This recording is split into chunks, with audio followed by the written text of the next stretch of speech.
Assalamualaikum warahmatullahi wabarakatuh. Hari ini kita masuk bab 2, pengurusan sumber fizikal dan teknologi. Bab ni tak sama langsung dengan bab 1 walaupun dia punya permulaan tajuk dia tu sama, pengurusan sumber. Okey, sebab bab 1 kita belajar kita nak uruskan sumber manusia. Maksud dia kita uruskan benda hidup. Kita uruskan pekerja-pekerja kita. Okey, jadi dalam bab 1 ni kita banyak tengok jenis-jenis ganjaran, kita banyak tengok jenis-jenis gaji, struktur organisasi, apa kerja-kerja pengurusan sumber manusia. Okay. Dalam bab 2, kita akan tengok benda yang bukan hidup. Cara kita nak uruskan benda yang bukan hidup. Okay. Jadi dalam bab 2 ni totally different lah. Okay. So dalam bab 2, kita akan tengok bagaimana kita menguruskan aset-aset yang berada di dalam organisasi ataupun perniagaan. Okay, so sebab tu dekat tajuk dia ni dia ada tulis pengurusan sumber fizikal dan teknologi. Okay, dua benda ni ini adalah aset kita lah, sumber fizikal dan teknologi. Tetapi bezanya sumber fizikal ni adalah sumber yang kita boleh pegang, yang kita boleh tengok, yang kita boleh sentuh, yang kita boleh rasa. Okay, contoh macam bangunan, perabot, mesin fotostat, kita punya bahan mentah, stok, semua tu adalah sumber fizikal. Kita boleh pegang. Okay, so kalau kita nak tengok definisi dia nanti, dia ada perkataan nyata. Okay, sumber yang nyata. Nyata kita boleh nampak. Manakala sumber teknologi ni, okay, sumber teknologi kita tak boleh nak pegang. Tapi kita boleh guna dia. Okay, contoh dia macam lesen perisian, kemahiran. Okay, lesen perisian ni macam lesen-lesen perisian antivirus. Okay, antivirus tu kita beli kan. Tapi kita bukannya ambil antivirus tu kita guna, pergi tenyih kat virus ke tak. Kita bubuh perisian dia tu yang akan buat kerja. Jadi itu adalah salah satu daripada sumber teknologi. Okay, selain daripada lesen perisian, kemahiran, kita juga ada hak cipta. Okay, so hak cipta ni dia hasil karya, idea-idea. Yang tu pun samalah, hasil karya, idea-idea movie dan sebagainya. Yang tu kita kategorikan sebagai sumber juga, sumber dalam kita punya perniagaan juga, aset kita. Tetapi dia tergolong dalam teknologi lah, sebab kita tak boleh pegang. Kita cuma boleh tengok, kita cuma boleh guna sahaja. Okey. So, di akhir pembelajaran ini, kamu akan dapat menjelaskan tujuan mengurus sumber fizikal dan menjelaskan tujuan mengurus sumber teknologi. Okay, so di akhir pembelajaran ini sepatutnya kamu boleh jelaskan kenapa kita kena uruskan sumber fizikal kita dengan baik. Okay, yang kedua sepatutnya awak boleh hurai prosedur mengurus sumber fizikal dan hurai prosedur mengurus sumber teknologi. Okay, so awak boleh tahu cerita macam mana kamu nak urus sumber fizikal ni. Okay, dan kamu juga boleh cerita macam mana kamu nak urus sumber teknologi. Okay, kemudian kamu boleh mengaplikasi pengetahuan pengurusan sumber fizikal dan teknologi dalam sesebuah perniagaan. Okay, so kamu boleh bandingkan kesan pengurusan sumber fizikal dan teknologi dalam meningkatkan kecekapan. Okay, so bila kita urus dengan baik, apa dia punya kesan dia kepada kecekapan dalam menguruskan kita punya perniagaan, dan kita boleh membuat rumusan perkaitan apa kaitan pengurusan sumber fizikal dan teknologi dalam meningkatkan kecekapan di dalam sesebuah perniagaan. Okey. So hari ni kita tengok dulu berkenaan dengan sumber fizikal sahaja. Tapi di awal muka surat 42 ni, minta maaf tadi cikgu tak abang buku teks muka surat 42. Okey, so di awal muka surat 42 ni dia bagi contoh, dia bagi jenis-jenis siap-siap. Jadi kita tengok teruslah. Okey, so sumber fizikal, ini jenis-jenis dia. Okey, sumber teknologi yang ni jenis-jenis dia. Alright, so sumber fizikal kita ada bangunan dan kemudahan. Okey, so bangunan ini tidak termasuk kilang. Okey, bangunan ni adalah bangunan pentadbiran. Okey, dia tidak terlibat dalam penukaran daripada bahan mentah kepada barang siap. Okey, so bangunan takkan ada mesin dan sebagainya lah. Sebab kita berkaitan dengan pentadbiran sahaja. Okey, kedai juga kita kategorikan sebagai bangunan. Okey, kemudian tetapi kepada kilang dan mesin. Okey. So kilang dan mesin ni lah yang tempat di mana kita menyediakan ataupun memproses bahan mentah yang kita ada dan kita tukar dia menjadi bahan barang siap. Okey. Dan mesin adalah mesin-mesin yang berada di dalam kilang lah. Dia adalah peralatan yang digunakan untuk menukarkan bahan mentah kepada barang siap. Okey, kalau kilang dia tempat menukarkan bahan mentah kepada barang siap. Beza lah, kilang tempat. Okey, mesin peralatan. Tapi belakang dia sama. Okey, untuk menukarkan bahan mentah kepada barang siap. Kemudian peralatan TMK. TMK adalah teknologi maklumat dan komunikasi. Okey, jadi peralatan-peralatan TMK ni telefon, komputer, mesin printer dan sebagainya. Stok, okey. Ada 3 benda ni yang kalau kamu tengok, kamu rasa macam sama saja. Okey, tapi dia berbeza. Okey, stok ni dia adalah barang-barang produk kita yang kita jual, okey, tetapi dia berada di dalam gudang. Okey, belum sedia untuk dijual. Okey, so selalunya orang tak pergi beli kat gudang lah. So stok adalah produk-produk yang disimpan di dalam gudang. Okey, berbeza dengan produk siap. Okey, produk siap dia adalah kita punya produk juga, tetapi dia berada di kedai dan sedia untuk dijual. Okey, bahan mentah pula, bahan mentah ni adalah bahan yang kita gunakan untuk mengeluarkan produk siap kita. Okey. So, kejayaan sesebuah perniagaan memang dipengaruhi oleh pengurusan sumber fizikal dan sumber teknologi yang cekap. Okey, selain daripada sumber manusia yang perlu diurus dengan baik, sumber fizikal dan sumber teknologi juga kalau kita tak urus dengan baik, boleh bagi kesan kepada kecekapan perniagaan kita. Okey, jadi usahawan ni dia tahulah cara nak urus dan cara prosedur-prosedur yang dia perlu buat untuk urus sumber fizikal dia dan urus sumber teknologi. Sebab apa? Sebab kalau dia tak urus kedua-dua sumber ni dengan baik, maka dia akan ganggu dia punya kecekapan dia melalui apa? Contoh Contoh sumber fizikal dia ada mesin. Dia tak urus mesin dia dengan baik. Okey, contohnya dia tak check, dia tak servis mesin dia. Dia tak perbaik bila dia rosak sikit-sikit, apa jadi? Okey, tengah duk run production, tiba-tiba mesin breakdown. So, bila mesin breakdown, apa jadi? Dia tak boleh nak bawa keluar produk. So, akan bagi efek kepada kecekapan dalam perniagaan dia. Tak boleh bawa keluar produk yang dia keluarkan sikit ataupun kurang daripada sepatutnya, untung dia pun akan berkurang. Okey, contoh dia lagi macam komputer ataupun TMK lah, sumber TMK, teknologi maklumat dan komunikasi. Tak selenggara dengan baik. So, bila tak selenggara dengan baik, orang nak hantar email tak boleh nak buka. Rupanya ada order masuk. Customer pun marah. So, ini semua akan mengganggu kecekapan perniagaan. Okey, so kita tengok dulu tujuan mengurus sumber fizikal dalam operasi sesebuah perniagaan. Sumber fizikal dapat didefinisikan sebagai aset yang berbentuk ketara atau nyata yang dimanfaatkan oleh organisasi bagi menjalankan perniagaan dia. Okey, jadi dia adalah aset yang ketara ataupun nyata. Dan aset ini digunakan untuk dimanfaatkan bagi menjalankan perniagaannya. Okey, aset tu kita tak duduk saja tengok dia elok apa semua, tak. Kita manfaatkan dalam perniagaan. So, Cikgu Lana, dia adalah aset yang ketara atau nyata, dan aset ni untuk apa? Untuk dimanfaatkan dalam perniagaan, bukan untuk ditayangkan semata-mata. Okey.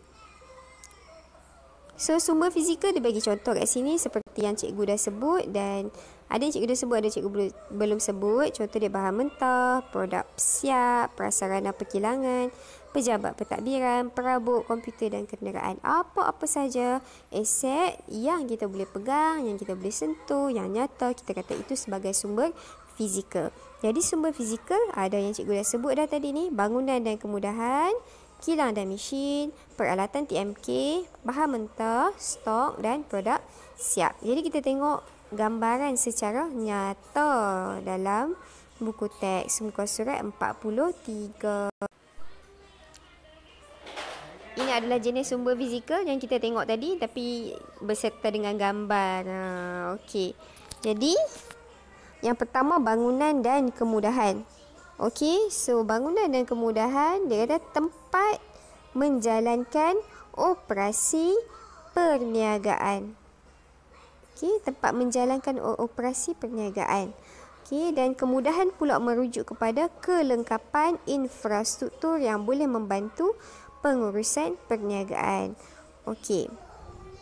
Keadaan bangunan yang selamat dan kelengkapan kemudahan dapat menjamin kelancaran sesebuah perniagaan. Ya, jadi memang perniagaan perlukan bangunan yang selamat, okey, supaya kita dapat menjalankan perniagaan kita dengan lancar. Bolehkah kita berniaga dengan selesa kalau bangunan tu tak selamat? Bumbung duduk berlubang-lubang, lampu duduk terkelip-kelip, kipas duduk bunyi nak runtuh. So akan mengganggu kelancaran sesebuah perniagaan. So pentinglah bangunan yang selamat. So ni bangunan lah. Sebelah kanan ni, yang ni adalah bangunan sebuah perniagaan. Yang ni sebenarnya macam 7E macam itulah, kedai-kedai serba aneka. So dikategorikan sebagai bangunan menjalankan operasi. Yang kedua adalah kilang dan mesin. So kilang dan mesin totally tak sama. Ada tempat kita memproses. Kilang adalah tempat memproses bahan mentah kepada produk siap. Dia proses dan dia adalah tempat. Berbeza dengan mesin. Mesin adalah jentera ataupun peralatan memproses bahan mentah kepada barang siap. Jadi penyelenggaraan kilang dan mesin ni sangat penting supaya pengeluaran sangat efektif. Dan pengeluaran dapat dikeluarkan seperti target. Tanpa kilang dan mesin yang dapat bekerja dalam keadaan optimum, tanpa kilang dan mesin dalam keadaan baik, maka pengeluaran kita akan jadi tak efektif. Yang ketiga, TMK. So TMK kat sini semua peralatan yang kita gunakan dalam perniagaan, seperti telefon, komputer, mesin cetak ataupun printer, telefon pintar, dapat mempercepatkan urusan perniagaan. Ni yang cikgu terangkan dah tadi. Ulang balik sahaja. Stok adalah barang siap ataupun barang dagangan. Barang dagangan adalah barang yang kita nak jual lah. Yang sedia untuk dijual. So keyword dia barang siap sedia untuk dijual. Tetapi ada poin ketiga yang membezakan dia dengan produk siap, di mana dia disimpan di dalam gudang ataupun store. So mesti diselenggara dengan baik supaya bila kita nak pergi ambil stok nak jual, stok itu sentiasa ada. Kemudian bahan mentah, dia adalah bahan yang kita gunakan dalam pengeluaran untuk menghasilkan barang siap. So contoh kat sini dia bagi padi lah untuk kita buat beras. Ni adalah kelapa sawit untuk kita buat minyak. So bahan mentah juga sangat penting untuk diuruskan dengan baik sebab supaya tidak berlaku kerosakan kepada bahan mentah tu. Kalau rosak maka produk kita pun akan terjejas. Dan yang akhir sekali adalah produk siap. Dia sama macam stok tadi, cuma bezanya dia adalah barang siap yang sedia untuk dijual dan dia memang berada di dalam kedai untuk kita jual. So dia juga perlu diurus dengan baik supaya kualiti produk berada di dalam keadaan yang baik bila disampai kepada pengguna. So cikgu ulang ada 6 jenis sumber fizikal, bangunan dan kemudahan, kilang dan mesin, peralatan TMK, stok, bahan mentah dan produk siap. Cikgu harap jelas benda ni. Kalau tak jelas boleh PM tanya. Alright. So ini adalah prosedur mengurus sumber fizikal. Prosedur mengurus sumber fizikal ada dua saja. Ada dua prosedur dia. Pertama, perlindungan insurans dan keselamatan. Kita beli insurans. Yang kedua, penyelenggaraan dan baik pulih secara terancang. Okey. So, selalunya di dalam skema, bila ada soalan, soalan SPM lah, selalu markah lebih tau. Jadi bila markah lebih, dia ada satu poin tambahan yang cikgu kamu boleh tambah kat sini, iaitu keselamatan. Okey, sekejap cikgu teranglah keselamatan ni apa. Okey, pelindungan insurans dan keselamatan. Okey, pelindungan insurans ni maksud dia kita membeli insurans lah. Okey, so kalau soalan tanya suruh hurai, maka kamu kena terangkan jenis-jenis insurans yang boleh dibeli. Okey, so kita ada insurans kebakaran yang digunakan untuk melindungi. Okey, insurans kebakaran ni dia lindung bukan sekadar bangunan. Okey, dia lindung juga mesin kita, stok dan kilang daripada kebakaran. Bukan maksud dia bila beli insurans ni kilang tu takkan terbakar dah. Okey, dia lindung daripada kerugian akibat daripada kebakaran. So kalau berlaku kebakaran, maka insurans akan bayar pampasan kepada perniagaan. Okey, so ayat dia tu jangan salah faham pula nah. Dia tulis kat situ melindungi bangunan daripada kebakaran tu. Dia buat confuse pula. Dia tak lindungi daripada kebakaran, dia lindungi daripada risiko kebakaran. Jadi risiko kerugian akibat kebakaran lah. Okey, so kalau bangunan tu nilai 100,000, maka pihak insurans akan bayar ikut nilai lah yang telah diinsurankan. Okey, yang kedua, boleh ambil insurans apa? Boleh ambil insurans kecurian. Okey, jadi insurans kecurian ni dia melindungi perniagaan daripada kehilangan ataupun kerosakan daripada rompakan ataupun kecurian. Jadi semua aset akan dilindungi. Lindungi sama juga. Okey, bukan dilindungi dengan cara dia pergi duduk guard dekat kita punya aset-aset tu, tak. Bila berlaku kecurian, dia memberi pampasan, bayaran peralatan apa yang dijual. Tapi kita kena pastikan peralatan tu diinsurankan lah. Okey, dan boleh juga ambil insurans lain seperti pelindungan wang, penghantaran stok tertangguh, jaminan kesetiaan pekerja dan perlindungan liability awam. Okey. Yang kedua, penyelenggaraan baik pulih secara terancang. Okey, penyelenggaraan ni maksud dia kita servis. Okey, benda tu tak rosak lagi. Benda tu masih belum rosak. Apalah cikgu daripada tadi asyik duk garis terpadam, you know. Okey. Ustaz. Okey, penyelenggaraan ni aset belum rosak. Kita servis dia. Okey, kita servis secara berkala. Contohnya macam aircon. Okey, aircon 6 bulan sekali minor servis. Okey, kemudian berapa tahun sekali kita major servis. Okey, so kena ada penyelenggaraan secara berkala. Okey, penyelenggaraan benda tu belum rosak. Baik pulih. Baik pulih ni yang bila dah rosak kita repair. Okey, so bila benda kena rosak kita kena panggil orang repair secara terancang. Maksudnya kena ada jadual lah. So ayat dia ni 3 benda ni penting untuk awak faham lah. Selenggara, baik pulih secara terancang. Okey, ada jadual dan sebagainya. Jadi mesin, peralatan teknologi maklumat sentiasa diselenggara bagi operasi berjalan dengan lancar, dan baik pulih, peralatan perlu sentiasa dirancang bagi memastikan jika berlaku kerosakan dapat diselenggara dengan segera. Okey. Pelindungan insurans dan keselamatan. Okey, ini cikgu dah terangkan tadi. Okey, cumanya di sini insurans kamu kena tahu, insurans hanya boleh diambil hanya melindungi daripada daripada risiko-risiko yang boleh diukur. Okey, risiko yang boleh diukur ni maksud dia risiko yang ada statistik. Contoh dia macam kebakaran, kecurian, benda tu ada statistik. Jadi itu boleh dilindungi. Dia tak boleh dilindungi jika berlaku bencana alam. Contoh dia macam mesin kita rosak akibat daripada banjir, insurans takkan tanggung. Okey, sebab tu kalau ada berlaku tsunami dan sebagainya, kalau ada rosak dan akibat daripada bencana alam, insurans takkan bayar pampasan. Okey, so apa yang dibagi kat sini? Okey, insurans menguruskan risiko, mengelakkan daripada berlaku kerugian. Inilah tujuan ambil insurans, nak elakkan berlaku kerugian.